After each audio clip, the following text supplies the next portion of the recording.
L'origine du colombier de l'Aï est ancienne.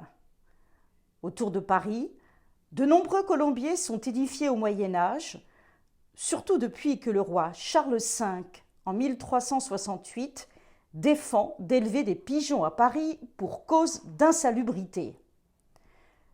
Cette interdiction est renouvelée en 1502 par le prévôt de Paris, autrement dit le maire. En outre, les seigneurs, jusqu'à la Révolution française, sont fortement attachés à ce qui est un privilège féodal, n'hésitant pas à affirmer « un château sans colombier est un château décapité ». À l'Aï, il faut attendre l'année 1637 pour que Nicolas Robert, alors propriétaire du château de la Tournelle dit Maison Plate, mentionne la présence d'un colombier à pied sur son domaine. Néanmoins, les paysans de l'Aï-Chevilly ne l'apprécient guère, car les pigeons font de grands dégâts dans les champs cultivés. Et ils n'ont pas le droit de les attraper, ni de les tuer, système seigneurial oblige. Heureusement, ce dernier est aboli dans la nuit du 4 août 1789. L'élevage des pigeons reste quant à lui source de revenus. Les plumes et duvets sont utilisés pour divers usages domestiques. De la fiente des pigeons, la colombine, on tire un engrais azoté recherché pour fertiliser les sols, en particulier pour les potagers. Le colombier de l'Aï se présente aujourd'hui comme une belle tour cylindrique, coiffée d'un toit conique en tuiles anciennes, avec des murs épais de 80 cm.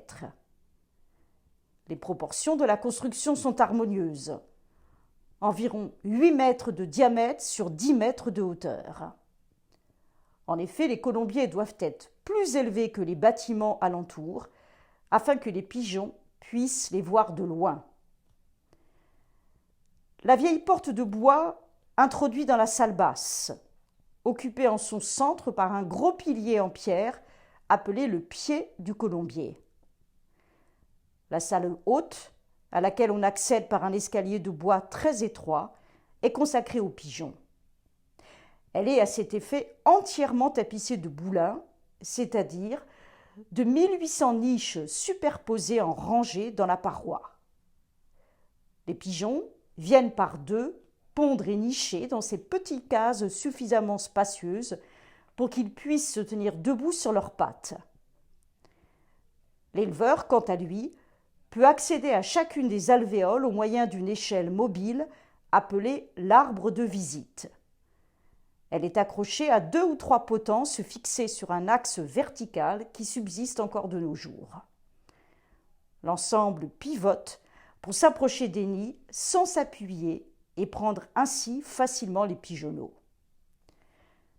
Sur le pilier de pierre, la présence de 2 corbeaux, pierre en saillie supportant les extrémités d'une poutre, marque encore l'emplacement de l'ancien plancher de l'étage. En 1875, l'ancien domaine des Tournelles est acheté par la communauté religieuse des Sœurs de Saint-Vincent-de-Paul, qui y font des aménagements successifs. En 1880, ils font édifier dans la partie inférieure de la salle haute une cuve circulaire en béton d'une hauteur d'environ 1,50 m, destinée à l'arrosage de leur potager. On voit bien, dans la salle basse, autour du pilier de pierre, le mur circulaire élevé pour supporter cette citerne. C'est d'ailleurs lors de cette transformation du colombier en citerne que l'escalier actuel reliant les 2 étages aurait été aménagé, ce qui ne permet pas à celui-ci d'être inscrit à l'inventaire supplémentaire des monuments historiques. Aujourd'hui, le colombier de l'Aï bénéficie d'un espace vert aménagé tout autour par la ville et qui met en valeur ce vestige d'un passé rural en plein cœur de la banlieue parisienne.